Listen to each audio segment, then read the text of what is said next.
Usiku kabla ya kuteswa Yesu alikusanya wanafunzi wake. Alifahamu kwamba saa yake ya kutolewa ilikaribia.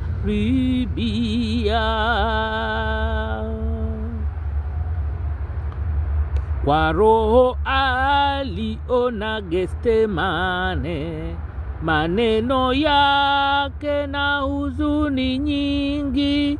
Zaidi alihofu saa ile atapoachwa hata na ye Mungu.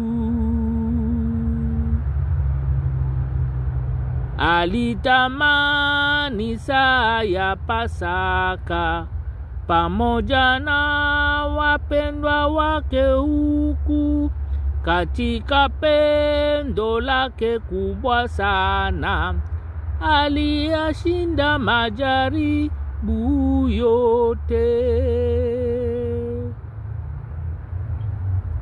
Akautwa mkate akamega, twaeni mle, huu ni mwili wangu. Na akawapa wanafunzi wake, waheri kila mtu aminiye. Baadaye akawapa na kikombe, na akasema, nyweni nyote, hiki ni damu yangu inayomwangika kwa ondoleo na makosa yote. Amina, amina, amina. Kwa ondoleo na makosa yote. Damu iliyomwangika Golgotha ni kwa ondoleo na makosa yote. Ninaposikia hapo ninasikia machozi, machozi, machozi, machozi mengi. Machozi mengi rohoni kwa ajili ya upendo mkuu ambao Yesu aliyoonyesha kwa ajili ya dunia. Yesu alikubali kuteswa, kudharauliwa, kutukanwa, mkuki ubavuni, miba kichwani, taji ya miba, ili wewe upate kuitwa mwana wa ufalme, ili wewe upate kurithi ufalme wa milele, ili wewe upate kuitwa mwana wa Mungu. Maana ulikuwa umekwisha kuasi, lakini Mungu kwa maana alikuumba na utakatifu, ili maanisha ya kwamba alitaka wewe uishi katika utakatifu milele.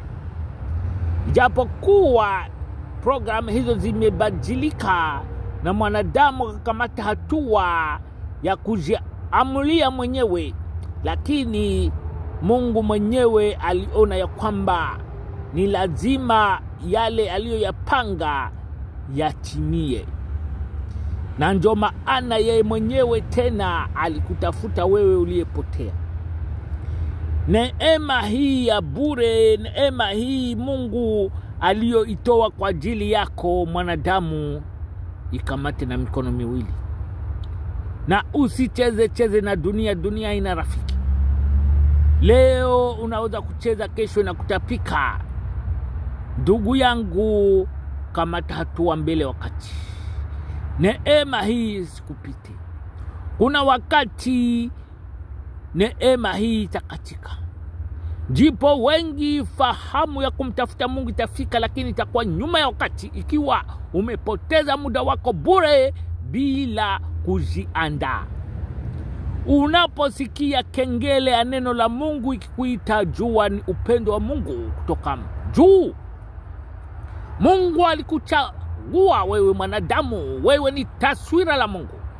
Ijapokuwa uasi, dhambi zinakugeuza na kukamata hatua zisizo endana na mapenzi ya Mungu, lakini jua siku moja utajuta. Siku moja utajuta. Siku moja utajuta usipochukua hatua mbele ya wakati. Neno la Mungu linakuambia leo mwanadamu, leo wewe chukua hatua. Usije kulia na kusaga meno. Neema hii katika ndipo wengi ufahamu kumtafuta Mungu tafika. Lakini itakuwa ole kwako, ole kwako, ole kwako ikiwa umepata muda mwingi wa kurekebisha maisha lakini hukurekebika. Mungu anakuonya leo mwanadamu, wewe unaisikia, kamata hatua. Usije kulia milele na kusaga meno. Neema hii itaisha, hakika neema hii itaisha. Neema hii hakika itaisha. Parapanda ikilia tu na hukujiandaa, neema kwako itakuwa imekatika. Ikiwa hukubahatika. Ndio maana kengele ya neno la Mungu inakwambia leo mwanadamu, chukua hatua. Jiandae, roho yako iweke katika njia iliyo sahihi. Na usijidanganye kusema utangoja siku ya kufa ndipo ujiandae. Hujui utaondoka katika dunia hii kwa njia gani. Njia ni nyingi. Mwanadamu wewe, fungua akili yako ya kiroho. Usije kulia na kusaga meno. Neno la Mungu la kweli kuna siku litatoweka duniani na watu watalitafuta. Itakuwa ni nyuma ya wakati. Itakuwa ni nyuma ya wakati, itakuwa ni nyuma ya wakati, itakuwa ni nyuma ya wakati. Lakini ole kwako, ole kwako, ole kwako, ole kwako, ole kwako, ole kwako. Usidanganyiwe na dunia. Hii haina rafiki. Itakutapika kesho. Itakutapika kesho, itakutapika kesho. Chukua hatua mbele wakati. Mungu anakuonya leo. Ni sauti ya Mungu hiyo nakuita. Kuna siku neno la Mungu la kweli mtalitafuta, lakini itakuwa nyuma ya wakati. Kengele ya Mungu inganalia duniani, maana kanisa lake lingali duniani. Likichukuliwa tu itakuwa ole kwako, ole kwako, ole kwako, ole kwako. Kengele ya Mungu inakuita leo mwanadamu, chukua hatua. Usije kulia na kusaga meno. Neno la Mungu litakatika. Kuna siku mtalitafuta, itakuwa nyuma ya wakati. Mungu awabariki na awape mwisho mzuri. Fungua masikio ya roho yako. Fungua masikio ya roho yako. Muda si mwingi, neno la Mungu la kweli itaisha na itakuwa ole kwako. Neno hili kidogo libaki kwako na kwangu. Amen.